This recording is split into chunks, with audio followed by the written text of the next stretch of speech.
இன்றே டவுன்லோட் செய்து உங்கள் ஃபேவரட் ஷோக்களை என்ஜாய் பண்ணுங்க. கொஞ்சம் அட்ஜஸ்ட் பண்ணி போனாதாமா வாழ்க்கையில ஜெயிக்க முடியும். அதுக்கு நீ போ.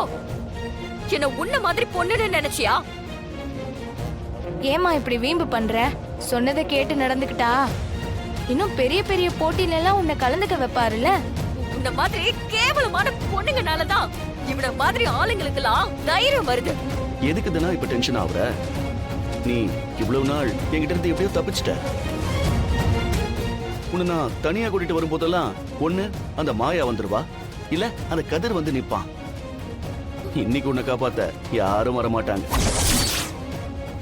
அடம் பிடிக்காம நல்ல பொண்ணா நான் சொல்றதை கேட்டா உனக்கு நல்லது. ஏய், ஒரேதே வெளிய போடா. வெளிய கத்தி போ. ஊரை கூப்பிடுவேன்னு பார்த்தா இப்படி கத்தி எடுத்து வச்சிருக்க. பாவம், கையில ஏதாவது வெட்டிக்க போற, அங்க வச்சிரு. வெய்யே. ஏய் ஏய், என் கிட்ட வந்த இவள அறுத்துருவேன். சார் சார் சார் பயமா இருக்கு சார்.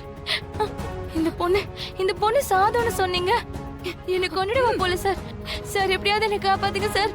தனா வேணாம், அந்த பொண்ணை விட்டுரு. ஏய் வெளிய போடா. போடா இங்க இருந்து.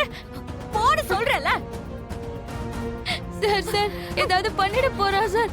சார் சார் காப்பாத்துங்க சார். போ.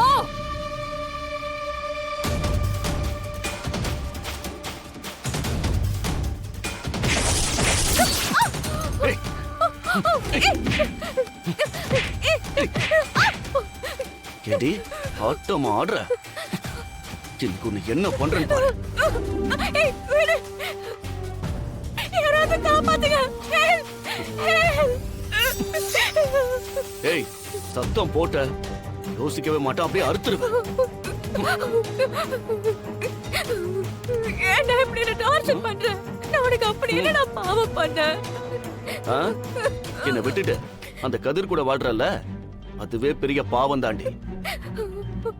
கவலைப்படாத, இனிமே அவன் உன் வாழ்க்கையில இருக்கவே மாட்டான். உனக்கு தாலி கட்டி உன் கூட வாழணும்னு நினைச்சேன், இப்ப வாழ்ந்துட்டு அப்புறம் தாலி கட்டுறேன், சரியா? அப்பலாம் பண்ணது